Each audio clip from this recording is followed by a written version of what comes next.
வணக்கம்.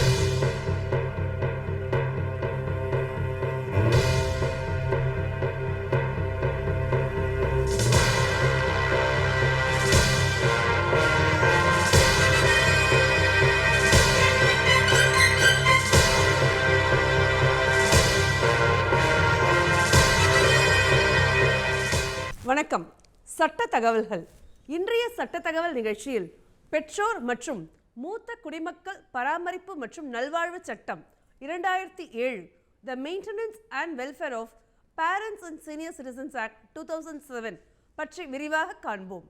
பெற்றோர்கள், பெற்றோர்களின் பெற்றோர் மற்றும் வயதான மூத்த குடிமக்கள் தங்களின் முதுமை காலத்தில் கண்ணியமான வாழ்க்கையை நடத்துவதற்கு தேவையான உணவு, உடை, தங்குமிடம், மருத்துவ பராமரிப்பு வசதிகள் போன்ற அடிப்படை தேவைகளை உறுதி செய்யும் வகையில் பெற்றோர் மற்றும் மூத்த குடிமக்கள் பராமரிப்பு மற்றும் நல்வாழ்வு சட்டத்தினை இந்திய அரசு கடந்த 2007ஆம் வருடம் இயற்றி நடைமுறைப்படுத்தியது.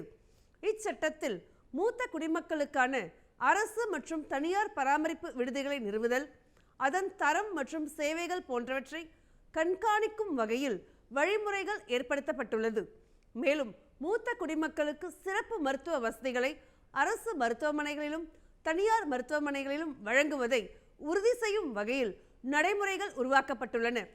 இச்சட்டத்தினை ஆக்கப்பூர்வமான முறையில் செயல்படுத்திட தமிழக அரசு கடந்த 31/12/2009 அன்று தமிழ்நாடு பெற்றோர் மற்றும் மூத்த குடிமக்கள் பராமரிப்பு மற்றும் நல்வாழ்வு விதிகளை உருவாக்கியுள்ளது.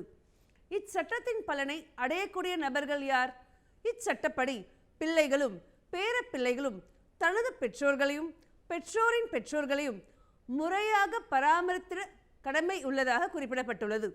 தனது வருவாயிலிருந்தோ அல்லது தனது சொத்துக்களிலிருந்து வரும் வருவாயை கொண்டோ தன்னைத்தானே பராமரித்து கொள்ள இயலாத பெற்றோர் அல்லது மூத்த குடிமக்கள் தனது பிள்ளைகளிடமிருந்தோ பேரப்பிள்ளைகளிடமிருந்தோ பராமரிப்பு தொகையினை பெற இச்சட்டம் வழிவகை செய்துள்ளது.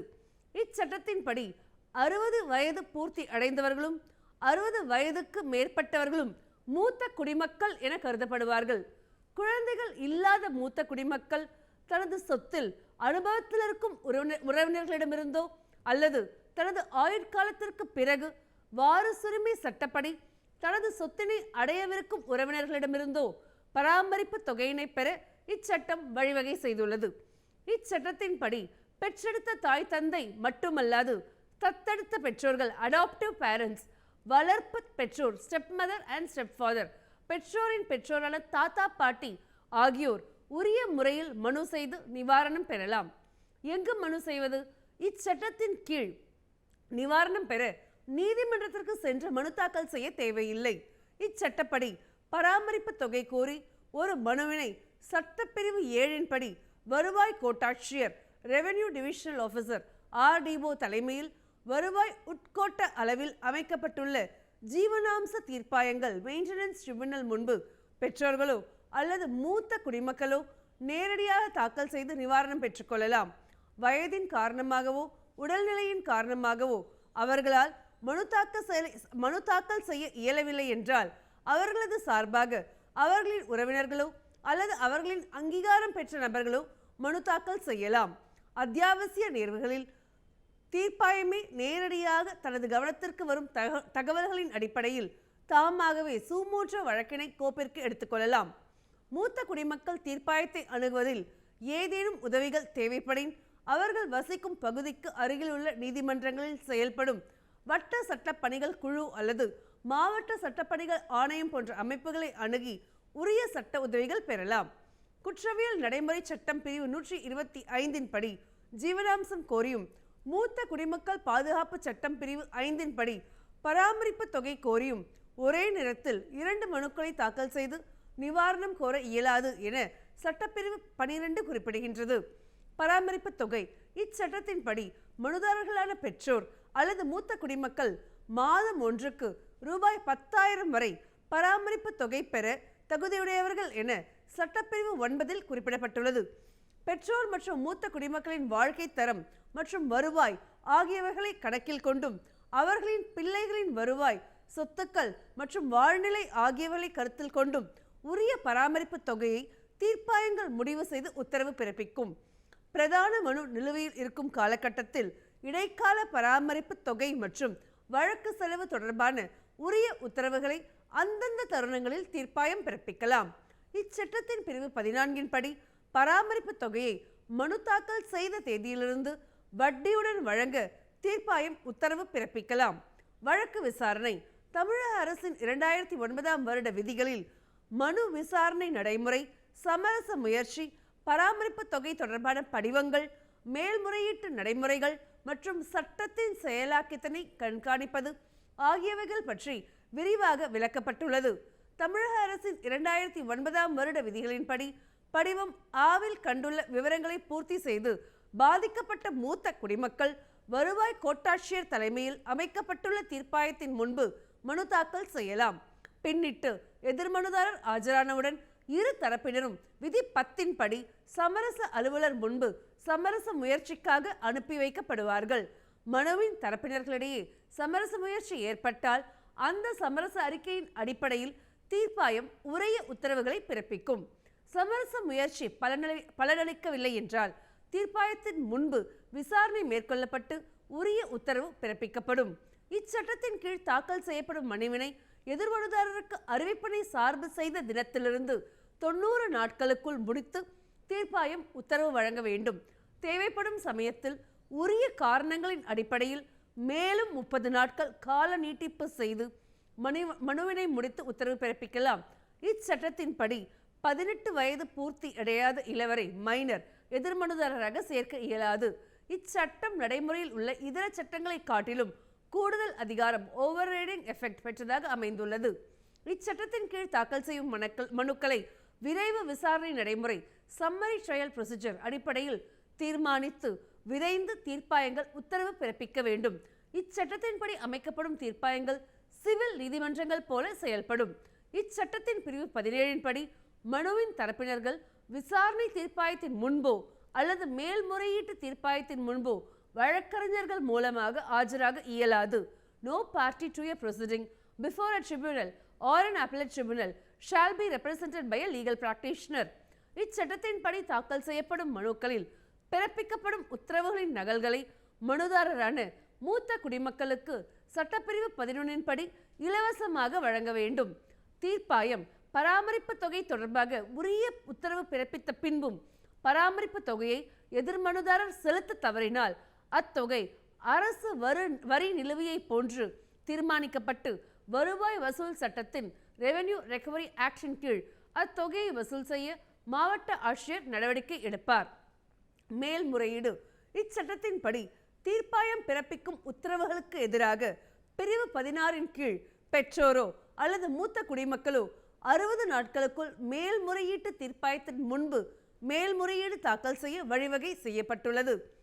மூத்த குடிமக்களால் செய்யப்பட்ட சொத்து பரிமாற்றம் இச்சட்டம் நடைமுறைக்கு வந்த பிறகு மூத்த குடிமக்கள் தங்களது சொத்துக்களை யாருக்கேனும் மாற்றம் செய்து அந்த ஆவணத்தில் தங்களை முறையாக பராமரிக்க வேண்டும் என நிபந்தனையை ஏற்படுத்தி அச்சொத்தினை அனுபவிக்கும் நபர் மூத்த குடிமக்களை பராமரிக்க தவறினால் அந்த சொத்து பரிமாற்றம் மோசடியானதாக கருதி மூத்த குடிமக்களின் நலனை பாதுகாத்திட தீர்ப்பாயம் சட்டப்பிரிவு 23 படி அந்த சொத்து ஆவணத்தை ரத்து செய்து மீண்டும் அந்த சொத்தினை மூத்த குடிமக்களிடம் திரும்ப வழங்கி உத்தரவு பிறப்பிக்கும். மூத்த குடிமக்களை புறக்கணிக்கும் செயல் மூத்த குடிமக்களை கண்ணியமாகவும் நல்ல முறையிலும் பராமரிக்க கடமை இருந்தும் அவ்விதம் பராமரிக்காமல் புறக்கணிக்கும் செயல் தண்டனைக்குரிய குற்றம் என சட்டப்பிரிவு 24 குறிப்பிடுகின்றது. இக்குற்றத்திற்காக சம்பந்தப்பட்ட நபருக்கு 3 மாதங்கள் வரை சிறை தண்டனையும் ரூபாய் 5000 வரை அபராதமும் சட்டப்படி விதிக்க இயலும். பிரிவு 24 கீழான குற்றம் உடனடியாக புலன் விசாரணை செய்யத்தக்க பிணையில் விடக்கூடிய குற்றமாகும். Offenses cognizable and bailable. முதியோர் பராமரிப்பு இல்லங்கள் தன்னைத்தானே பராமரித்துக் கொள்ள இயலாத வறிய நிலையில் உள்ள மூத்த குடிமக்களை பராமரிக்கும் பொருட்டு குறைந்தபட்சம் ஒரு மாவட்டத்திற்கு ஒரு முதியோர் பராமரிப்பு இல்லம் என்ற வகையில் போதிய பராமரிப்பு இல்லங்களை மாநில அரசு ஏற்படுத்த வேண்டும் என பிரிவு 19 குறிப்பிடப்பட்டுள்ளது. 60 வயதிற்கு மேற்பட்ட தன்னைத்தானே பராமரித்துக் கொள்ள போதிய வசதி வாய்ப்புகள் இல்லாத நபர்கள் இச்சட்டத்தின் கீழ் வறியவர் என கருதப்படுவார்கள். மூத்த குடிமக்களுக்கான மருத்துவ வசதிகள். இச்சட்டத்தின் கீழ் மூத்த குடிமக்களுக்காக அரசு மருத்துவமனைகளிலும் தனியார் மருத்துவமனைகளிலும் சிறப்பு ஏற்பாடுகள், பிரத்யேக வரிசைகள் மற்றும் இதர வசதிகள் ஏற்படுத்த வேண்டும் என இச்சட்டப்பிரிவு 20 கூறப்பட்டுள்ளது. மாவட்ட ஜீவனாம்ச அலுவலர், டிஸ்ட்ரிக்ட் மெயின்டெனன்ஸ் ஆஃபீஸர். இச்சட்டத்தின் பிரிவு 18 படி ஒவ்வொரு மாவட்டத்திலும் மாவட்ட சமூக நல அலுவலர் அல்லது இணையான பதவி நிலையிலுள்ள வேறு அலுவலர்கள் மாவட்ட ஜீவனாம்ச அலுவலராக டிஸ்ட்ரிக்ட் மெயின்டெனன்ஸ் ஆஃபீஸர் என நியமிக்கப்படுவார். இந்த அலுவலர்கள் தேவையான சமயத்தில் பெற்றோர்களுக்காகவும் மூத்த குடிமக்களுக்காகவும் விசாரணை தீர்ப்பாயம் முன்பும் மேல்முறையீட்டு தீர்ப்பாயம் முன்பும் ஆஜராகி உதவுவார். தமிழக அரசு இச்சட்டத்தின் கீழ் உருவாக்கியுள்ள விதிகளின்படி மாவட்ட ஆட்சித்தலைவர் இச்சட்டத்தின் கண்காணிப்பு அலுவலராக விதி 20 படி பணியாற்றுவார்.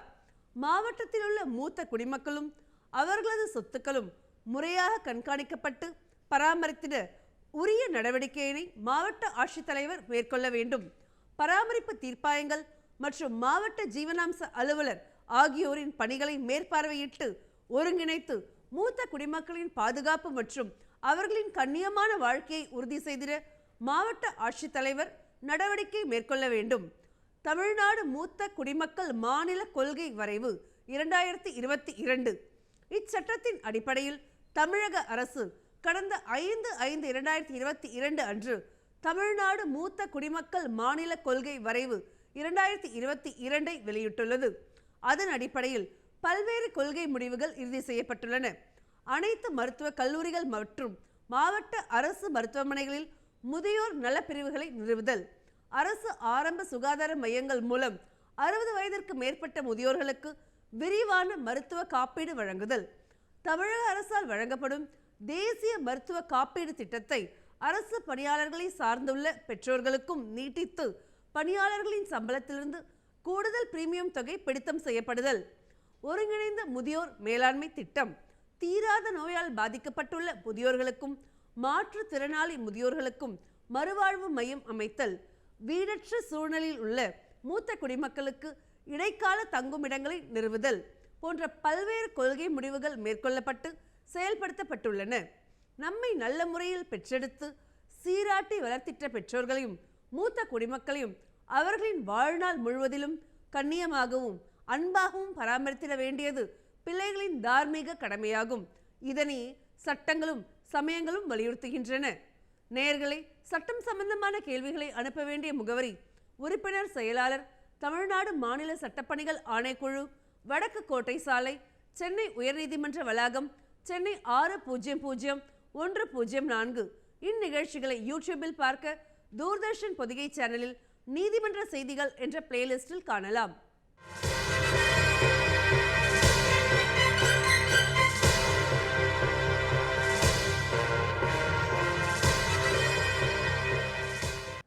வணக்கம். நீதிமன்ற செய்திகள். தேசிய சட்டப்பணிகள் ஆணைக்குழுவின் மாண்புமிகு செயல் தலைவர் அவர்களின் உத்தரவின்படி 2024 வருடத்திற்கான தேசிய மக்கள் நீதிமன்றம் 9/3/2024, 11/5/2024, 14/9/2024, 14/12/2024 ஆகிய தேதிகளில் நாடு முழுவதும் நடைபெற உள்ளது.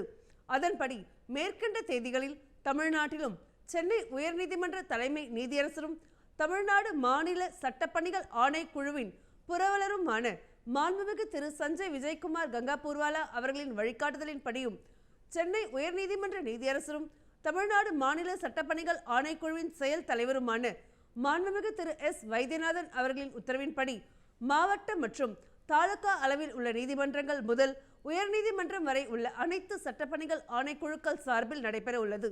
அதன்படி இந்த வருடத்திற்கான அட்டவணைப்படி முதலாவது தேசிய மக்கள் நீதிமன்றம் வருகின்ற 9/3/2024 அன்று நடைபெற உள்ளது. அன்றைய தினம் நீதிமன்றத்தில் நிலுவையில் உள்ள சமரச தீர்வு காணக்கூடிய குற்றவியல் வழக்குகள், மாற்றுமுறை ஆவண சட்டப்பிரிவு 138 கீழான காசோலை சம்பந்தமான வழக்குகள், வங்கி கடன் வசூல் வழக்குகள், மோட்டார் வாகன விபத்து, அரசு போக்குவரத்து மற்றும் காப்பீட்டு நிறுவன வழக்குகள், தொழிலாளர் பிரச்சனை சம்பந்தமான வழக்குகள், மின்சார கட்டணம், தண்ணீர் கட்டணம் இவற்றில் சுமூக தீர்வு காண முடிந்த வழக்குகள் மட்டும், மன வாழ்க்கை பிரச்சனை தொடர்பான வழக்குகள், நில ஆர்ஜித வழக்குகள், ஊதியம், படிகள் மற்றும் பணி ஓய்வு கால பலன்கள் சம்பந்தமான பிரச்சனைகள், மாவட்ட நீதிமன்றங்கள் மற்றும் உயர் நீதிமன்றங்களில் நிலுவையில் உள்ள வருவாய்த்துறை வழக்குகள், உரிமையியல் வழக்குகள், சொத்துரிமை மற்றும் நுகர்வோர் நீதிமன்ற வழக்குகள் எடுத்துக்கொள்ளப்பட்டு சுமூக தீர்வு காணப்பட உள்ளன.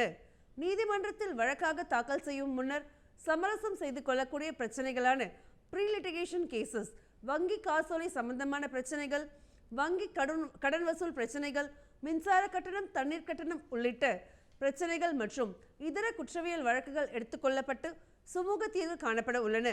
மக்கள் நீதிமன்றத்தின் மூலம் சமரச தீர்வு காணப்படுவதால் நீதிமன்றத்தில் வழக்கின் தேக்கம் குறைய வாய்ப்புள்ளது. இந்த அமைப்புகளின் மூலம் தீர்த்து வைக்கப்படுகின்ற வழக்குகள் அந்த அமைப்புகளிலேயே முற்று பெற்று விடுகின்றன. முத்திரைத்தாள் வாயிலாக நீதிமன்றத்தில் ஏற்கனவே செலுத்திய நீதிமன்ற கட்டணத்தை திரும்ப பெறும் வாய்ப்பு உள்ளது. வழக்குகளில் தீர்வு கண்டவுடன் அதற்கான தீர்ப்பு நகல் உடனே வழங்கப்படும். மேல்முறையீடு என்பது இல்லை. மனம் ஒருமித்து ஏற்படுகின்ற இந்த தீர்ப்புகளை பொறுத்தவரை இரு தரப்பில் எவருக்கும் வெற்றி தோல்வி என்பதில்லை. சாதாரணமாக நீதிமன்ற வழக்குகளில் வெற்றி தோல்வி ஏற்படும் போது எஞ்சி நிற்கின்ற காழ்ப்புணர்ச்சி எதுவும் சமரசமாக ஏற்படும் இத்தீர்ப்புகளில் இருப்பதற்கு இடமில்லை. இத்தீர்ப்பானது ஒரு நீதிமன்றம் பிறப்பிக்கின்ற தீர்ப்பாணைக்கு ஒப்பாகும். மக்கள் நீதிமன்றத்தில் வழக்காளர்களுக்கு செலவின்றி விரைவாக நீதி கிடைக்க வழிவகை செய்யப்படும். நீதிமன்றத்தில் நிலுவையில் இல்லாத பிரச்சனைகளாக இருந்தாலும் அவற்றையும் மக்கள் நீதிமன்றம் விசாரித்து நிரந்தர தீர்வு காணப்படுவதால் பொதுமக்களிடையே மிகுந்த வரவேற்பை பெற்றுள்ளது. எனவே பொதுமக்களும் வழக்காடிகளும் வருகின்ற 9/3/2024 அன்று நாடு முழுவதும் நடைபெற உள்ள தேசிய மக்கள் நீதிமன்றத்தில் கலந்து கொண்டு பயன்பெறுமாறு தமிழ்நாடு மாநில சட்டப்பணிகள் ஆணைக்குழு சார்பாக அறிவுறுத்தப்படுகிறது. அரியலூர் மாவட்டம் ஜெயங்கொண்டம் வட்ட சட்ட பணிகள் குழு சார்பில் அன்னை தெரசா நர்சிங் கல்லூரியில் கடந்த 4/1/2024 அன்று சட்ட விழிப்புணர்வு முகாம் நடைபெற்றது. இம்முகாமில் ஜெயங்கொண்டம் வட்ட சட்ட பணிகள் குழுவின் தலைவரும் சார்பு நீதிபதியுமான திருமதி லதா சிறப்புரையாற்றி பேசுகையில், அதிநவீன அறிவியல் வளர்ச்சியில் உச்சம் தொடும் இச்சமூகத்தில்தான் பாதுகாக்கப்பட வேண்டிய, தனிச்சிறப்பு செய்ய வேண்டிய குழந்தைகள் மற்றும் பெண்களுக்கு எதிரான வன்முறைகள் நாளுக்கு நாள் பெருகி வரும் நிலையில் சட்டத்தின் கைகள் கொண்டு அவர்களை பாதுகாக்கும் சீரிய நடவடிக்கையில் ஜெயங்கொண்டம் வட்ட சட்ட பணிகள் ஆணைக்குழு செயல்பட்டு வருகிறது என்பதை கூறி, குழந்தைகள் மற்றும் பெண்களுக்கான சட்ட பாதுகாப்புகளை வலியுறுத்தி தன்னம்பிக்கையுடன் தடைகள் தாண்டி சிகரம் பதிக்கும் சாதனையாளர்களாக அப்பள்ளி குழந்தைகளும், வலிகளோடு அணுகும் நோயாளிகளுக்கு கருணையுடன் சேவை செய்யும் வகையில் சமூக சிந்தனையுடன் இந்த கல்வியை கையில் எடுத்திருக்கும் செவிலியர்களுக்கும் தன்னம்பிக்கை கருத்துக்களை கூறி சட்ட விழிப்புணர்வு ஏற்படுத்தினார். இந்நிகழ்ச்சியில் குற்றவியல் நீதித்துறை நடுவர் திரு ராஜசேகரன், கூடுதல் மாவட்ட உரிமையியல் நீதிபதி திரு கணேஷ் ஆகியோர் கலந்து கொண்டு பேசினார். பரபிரம்மம் ஃபவுண்டேஷன் நிறுவன தலைவரும் அன்னை தெரசா கல்வி குழும நிறுவனருமான முத்துக்குமார், பள்ளி துணை தலைவர் திருமதி உஷா முத்துக்குமார், ஜெயங்கொண்டம் வழக்கறிஞர்கள் திரு பாஸ்கர், திருமதி காந்திமதி, திரு சபாபதி ஆகியோர் முன்னிலை வகித்தார்கள். முன்னதாக பள்ளி முதல்வர் திருமதி தனலட்சுமி வரவேற்று பேசினார். ஆசிரியர்கள் மற்றும் பள்ளி மாணவர்கள், நர்சிங் கல்லூரி மாணவிகள் உள்ளிட்ட பலரும் கலந்து கொண்டு பயனடைந்தார்கள். முடிவில் நர்சிங் கல்லூரி முதல்வர் திருமதி தாரணி நன்றியுரை கூறினார். சொத்துக்களுக்கான வழிகாட்டி மதிப்பீட்டை உயர்த்தி தமிழக அரசு பிறப்பித்த சுற்றறிக்கை ரத்து. சென்னை உயர்நீதிமன்றம் உத்தரவு. தமிழகத்தில் சொத்துக்களுக்கான வழிகாட்டி மதிப்பை நிர்ணயம் செய்ய பத்திரப்பதிவு துறை தலைவர் தலைமையில் மதிப்பீட்டு குழு உள்ளது. 2023-24 நிதி ஆண்டுக்கான பட்ஜெட்டில் சொத்துக்களின் விலை அதிகரித்துள்ளதால் வழிகாட்டி மதிப்பீட்டை நிர்ணயம் செய்ய அவகாசம் எடுத்துக்கொள்ளும் என்பதால் தற்காலிக நடவடிக்கையாக 2017 ஜூன் 8 வரை அமலில் இருந்த வழிகாட்டு மதிப்பீட்டின் அடிப்படையில் புதிய மதிப்பீடு நிர்ணயிக்கப்படும் எனவும் அரசு அறிவித்திருந்தது. அதன்படி தமிழகத்தின் சொத்துக்கான புதிய வழிகாட்டி மதிப்பீடு 2023 ஏப்ரல் 1 முதல் அமலுக்கு வரும் என கடந்த வருடம் மார்ச் மாதத்தில் ஒரு சுற்றறிக்கையை அரசு பிறப்பித்தது.